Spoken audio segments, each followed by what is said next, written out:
குட்டிமா தமிழ் டிவி குட்டிமா தமிழ் டிவி குட்டிமா தமிழ் டிவி நேயர்களுக்கு வணக்கம். நான் தான் உங்க மணிகண்டன். தொடர்ந்து குட்டிமா தமிழ் டிவி சேனலுக்கு நீங்க நல்ல ஆதரவு கொடுத்துக்கிட்டு இருக்கீங்க. அதுக்கு இந்த நேரத்துல ஒரு மிகப்பெரிய நன்றியை தெரிவிச்சுக்கிறேன். இன்னைக்கு குட்டிமா தமிழ் டிவி சேனல்ல பார்க்க போற படம், திரை விமர்சனத்துல பார்க்க போற படம் வல்லமை. இது பாத்தீங்கன்னா ஒரு தமிழ் திரைப்படம். தமிழ் திரைப்படத்திற்கு தமிழ்ல தலைப்பு வைத்த இயக்குனர் தயாரிப்பாளர் அவர்களுக்கு இந்த நேரத்துல குட்டிமா தமிழ் டிவி சார்பாக ஒரு வாழ்த்துக்களை தெரிவிச்சுக்கிறேன். ஏன்னு கேட்டீங்கன்னா, இன்னைக்கு பாத்தீங்கன்னா 100 படம் வருதுன்னா அதுல 98 99 படத்துக்கு பாத்தீங்கன்னா இங்கிலீஷ்ல தான் டைட்டில் வைக்கிறாங்க. தமிழ்ல யாருமே டைட்டில் வைக்கிறதுல. அந்த வகையில பார்க்கும்போது இந்த படத்தோட இயக்குனர் தயாரிப்பாளர் தமிழ்ல டைட்டில் வச்சிருக்காங்க. அதுக்காக மறுபடியும் ஒரு வாழ்த்துக்களை சொல்லிக்கிறேன். படத்தோட திரை விமர்சனத்துக்கு போறதுக்கு முன்னாடி குட்டிமா தமிழ் டிவி இந்த சேனலை சப்ஸ்கிரைப் பண்ணாம இருந்தீங்கன்னா ஒரு தடவை சப்ஸ்கிரைப் பண்ணுங்க. சப்ஸ்கிரைப் பண்ணவங்க மறக்காம பெல் பட்டனையும் அழுத்துங்க. அப்படி நீங்க பெல் பட்டன் அழுத்தினாதான், சப்ஸ்கிரைப் பண்ணிட்டு பெல் பட்டன் அழுத்தினாதான் நாங்க வீடியோ அப்லோட் பண்ண உடனே உங்களுக்கு நோட்டிபிகேஷன்ல வரும். குட்டிமா தமிழ் டிவில வல்லமை திரை விமர்சனம் போட்டிருக்காங்க, கேங்ஸ்டர்ஸ் திரை விமர்சனம் போட்டிருக்காங்க, சுமோ திரை விமர்சனம் போட்டிருக்காங்க, ரெட்ரோ திரை விமர்சனம் போட்டிருக்காங்க அப்படின்னு சொல்லிட்டு உங்களுக்கு வீடியோல காமிக்கும். ஃப்ரீயா இருந்தீங்கன்னா உடனே பார்க்கலாம், பிஸியா இருந்தீங்கன்னா கொஞ்ச நேரம் கழிச்சு பார்க்கலாம். உங்களுடைய நண்பர்கள் உறவினர்கள்டையும் குட்டிமா தமிழ் டிவி சேனலை பத்தி சொல்லி சப்ஸ்கிரைப் பண்ண வைங்க, லைக் பண்ண வைங்க, கமெண்ட் பண்ண வைங்க. வீடியோ பிடிச்சிருந்தா ஷேர் பண்ண சொல்லுங்க. இப்ப திரை விமர்சனத்துக்கு போகலாம். படத்தோட தலைப்பு ஏற்கனவே சொல்லிட்டேன், வல்லமை. இந்த படத்தோட கேஸ்ட் அண்ட் குருவை பார்க்கலாம். இந்த படத்தோட ஹீரோ யாருன்னு கேட்டீங்கன்னா பிரேம்ஜி, வெங்கட் பிரபு அவர்களின் தம்பி பிரேம்ஜி. பாத்தீங்கன்னா நிறைய காமெடி திரைப்படங்கள்ல அவர் பாத்தீங்கன்னா நடிச்சிருக்காரு. வெங்கட் பிரபு எடுக்கக்கூடிய எல்லா படத்துலையும் கதை இருக்கோ இல்லையோ பிரேம்ஜி கண்டிப்பா இருப்பாரு. அந்த படங்கள்ல எல்லாம் பாத்தீங்கன்னா இவர் ஒரு முக்கியமான ரோல் பண்ணியிருப்பாரு. அவர் இந்த படத்துல தனியா ஒரு லீட் ரோல் பண்ணியிருக்காரு. அதாவது என்னன்னா, ஒரு இருக்கும், அந்த பொண்ணுக்கு 10 வயசு இருக்கும்னு நினைக்கிறேன் கதையில. அந்த வயசை கரெக்டா டைரக்டர் சொல்லலைன்னு நினைக்கிறேன். அந்த பொண்ணுக்கு அப்பாவா நடிச்சிருக்காரு. இந்த படத்தோட கதை எப்படி ஆரம்பிக்குதுன்னு கேட்டீங்கன்னா, அதுக்கு முன்னாடி கேஸ்ட் அண்ட் குருவை சொல்லிடுறேன். இவர் பிரேம்ஜி, திவ்ய தர்ஷினி, சூப்பர் குட் சுப்பிரமணி, அப்புறம் வழக்கியன் முத்துராமன் மற்றும் சில முன்னணி நட்சத்திரங்கள் இந்த படத்தில் நடிச்சிருக்காங்க. எழுத்து, இயக்கம், தயாரிப்பு பாத்தீங்கன்னா கருப்பையா முருகன். அவருக்கு இது பாத்தீங்கன்னா 3வது திரைப்படம். இதுக்கு முன்னாடி 2 படங்கள் எடுத்திருக்காரு. ஜிகேவி இவர் தான் இந்த படத்தோட இசையமைப்பாளர். அதுக்கப்புறம் எடிட்டர் கணேஷ்குமார். இப்ப இந்த படத்தோட கதையை பார்க்கலாம். இந்த படத்தோட கதை எப்படி ஆரம்பிக்குதுன்னு கேட்டீங்கன்னா, அரியலூர் அது பாத்தீங்கன்னா பெரம்பலூருக்கு பக்கத்துல இருக்கக்கூடிய ஒரு மாவட்டம். அரியலூருக்கு பக்கத்துல இருந்து ஒரு கிராமம். அந்த கிராமத்துல இருந்து சென்னைக்கு வராரு இவர் பிரேம்ஜியும் அவங்க பொண்ணு சென்னைக்கு வராங்க. அவங்க மனைவி இறந்துட்டதா வாய்ஸ் ஓவர்லாப்லயே கதை சொல்றாரு அவரு.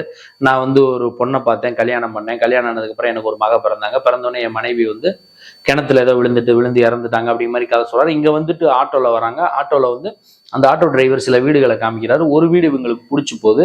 இவர் வேலை தேடி தான் வந்திருக்காப்புல. பிள்ளைய பள்ளிக்கூடத்துல படிக்க வைக்கணும்னு சொல்லி ஒரு கவர்மெண்ட் ஸ்கூல்ல படிக்க வைக்கிறாரு.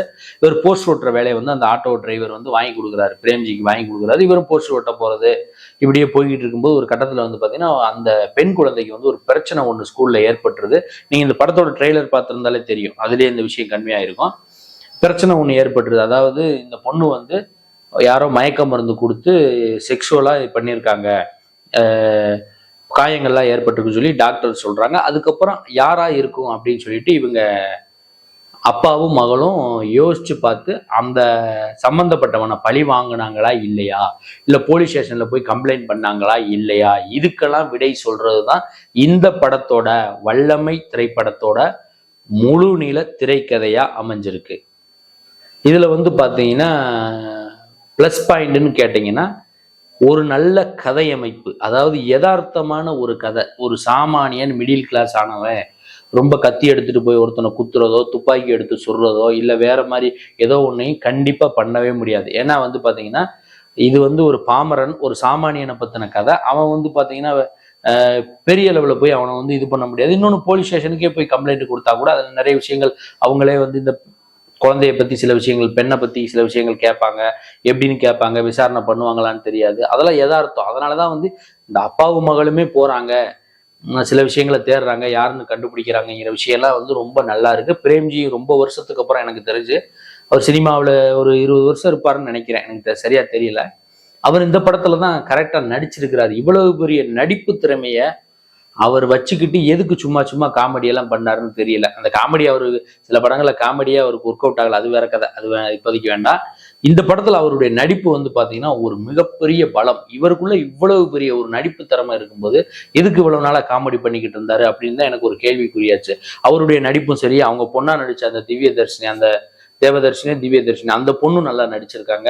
மற்ற கேரக்டர் ஆர்டிஸ்டும் அழகா பண்ணியிருக்கிறாங்க. ரொம்ப யதார்த்தமான கதை. இந்த படத்துக்கு வந்து பாத்தீங்கன்னா பிரேம்ஜிக்கும் சரி, அந்த பொண்ணுக்கும் சரி அவார்டுகள் கிடைக்கக்கூடிய வாய்ப்பு இருக்கு. இந்த படத்தோட இயக்குனர் தயாரிப்பாளர் வந்து பாத்தீங்கன்னா கருப்பையா முருகன் ஒருத்தர் தான்.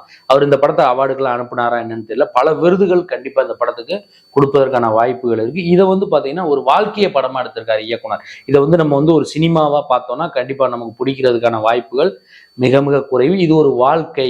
இப்ப பக்கத்துல இருக்க ஒரு ஏசி தியேட்டர்ல போய் நம்ம ஒரு படம் பார்க்கலாம் இந்த வாரம் அப்படின்னா, நீங்க வந்து இதை வந்து ஒரு வாழ்க்கையா நினைச்சுக்கிட்டு, அதாவது எந்த விதமான எதிர்பார்ப்பு இல்லாம படத்துல ஃபைட் இருக்கணும், நல்ல சாங்ஸ் இருக்கணும், ரொம்ப அப்படியே ஒரே ப்ரெஷரா அடுத்தன்னு சஸ்பென்ஸா ரொம்ப போகணும்லாம் எதிர்பார்க்காம நீங்க போனீங்கன்னா கண்டிப்பா இந்த படம் வந்து உங்களுக்கு பிடிக்கும், புரியும், ரொம்பவே நல்லா இருக்குன்னு தான் சொல்லணும். ஒரே ஒரு மைனஸ் என்னன்னு கேட்டீங்கன்னா, இந்த படத்தோட வல்லமை திரைப்படத்தோட ஒரு மிகப்பெரிய மைனஸ் என்னன்னு கேட்டீங்கன்னா, ஒரு கதையை அழுத்தம் திருத்தமா அவர் சொல்லாததுதான் இந்த படத்தோட மைனஸ். ஏன்னு கேட்டீங்கன்னா, இப்ப இந்த வீடியோலயே வந்து பாத்தீங்கன்னா இந்த சேனல், என்னோட சேனல்ல வந்து பாத்தீங்கன்னா கிட்டத்தட்ட ஒரு 4-5 தடவை சொல்லியிருப்பேன். ஸ்டார்டிங்ல 3 தடவை சொல்லியிருப்பேன், அப்புறம் சப்ஸ்கிரைப் பண்ண சொல்லியிருப்பேன், மறுபடியும் சேனல் சொல்லுவேன், அப்புறம் முடிக்கும் போது சேனல் பேரை சொல்லுவேன். அது என்னன்னு கேட்டீங்கன்னா, மக்கள் மனசுல போய் ரிஜிஸ்டர் ஆகணும் அப்படிங்கிறதுக்காக தான் சேனல் பேர் அத்தனை தடவை சொல்றது. மற்றபடி நிமிஷம் வரணும், ஃபுட்டேஜ் வரணுங்கிறதுக்காகலாம் கிடையாது. அந்த மாதிரி இந்த படத்துல வந்து பாத்தீங்கன்னா ஒரு விஷயத்த சொல்றோம்னா அழுத்தம் திருத்தமா, இன்னும் வந்து பாத்தீங்கன்னா அழுத்தம் திருத்தமா இயக்குனர் சொல்லியிருந்தாங்கன்னா இது பெரிய அளவுல பாராட்டுக்களை பெறக்கூடிய ஒரு படமா இருக்கும். இருந்தாலும் படம் வந்து பாத்தீங்கன்னா நல்லா இருக்கு. பெண்களை பெற்ற அப்பா அம்மா எல்லாருமே ஃபேமிலியோட போய் படத்தை வந்து பார்க்கலாம். ஒரு சின்ன கான்ட்ரவர்சியான சப்ஜெக்டா இருந்தா கூட இந்த படம் அந்த மாதிரியான வல்கரான காட்சிகள் எதுவுமே இல்லாம அழகா படமாக்கியிருக்காரு ஒளிப்பதிவாளர், இயக்குனர். படத்தோட எடிட்டருமே கணேஷ்குமார், அவர் வந்து பாத்தீங்கன்னா படத்தோட எடிட்டருமே என்ன பண்ணியிருக்காருன்னா அழகா ஷார்ட்ஸ் எல்லாம் அழகா அடுக்கி வச்சிருக்காரு. இது வந்து ஒரு எடிட்டிங் மாதிரியே தெரியாது. நம்ம பக்கத்து வீட்டுல, பக்கத்து ஊர்ல, பக்கத்து தெருவுல எல்லாம் நடந்தா ஒரு கதை எப்படி இருக்கும், நம்ம ஒரு சம்பவத்தை கேள்விப்பட்டா என்ன மாதிரி ஃபீல் பண்ணியிருப்போங்கிறத எடிட்டர் அழகா பண்ணியிருக்காரு. அது எல்லாமே இந்த படத்துக்கு வந்து ஒரு கூடுதல் பலம். மைனஸ் என்னன்னு கேட்டீங்கன்னா, அழுத்தமா, இன்னும் கொஞ்சம் அழுத்தமா இயக்குனர் சொல்லியிருக்கணுங்கிறத மைனஸ் பாயிண்டே தவிர மற்றபடி படம் வந்து ரொம்பவே நல்லா இருக்கு. எல்லாருமே தியேட்டர்ல போய் பாருங்க. நான் பண்ண இந்த ரிவ்யூ வல்லமை திரைப்படத்தோட திரை விமர்சனம். இந்த வீடியோ உங்களுக்கு பிடிச்சிருக்கும்னு நான் நினைக்கிறேன். பிடிச்சிருந்தா லைக் பண்ணுங்க, கமெண்ட் பண்ணுங்க, வீடியோவை ஷேர் பண்ணுங்க. உங்க நண்பர்கள் உறவினர்கிட்டையும் குட்டிமா தமிழ் டிவி சேனலை பத்தி சொல்லி சப்ஸ்கிரைப் பண்ண சொல்லுங்க. சப்ஸ்கிரைப் பண்ணவங்க பெல் பட்டனை அழுத்த சொல்லுங்க. அடுத்த வீடியோல இதே மாதிரி ஒரு திரை விமர்சனம் அல்லது சினிமா செய்தி அல்லது இதர செய்தியோட மீண்டும் நான் உங்களை வந்து சந்திக்கிறேன். குட்டிமா தமிழ் டிவி சேனலை பார்த்து ரசிச்சுக்கிட்டு இருக்க நேயர்களுக்கும் ரசிகர்களுக்கும் பொதுமக்களுக்கும் நெஞ்சார்ந்த நன்றிகள்.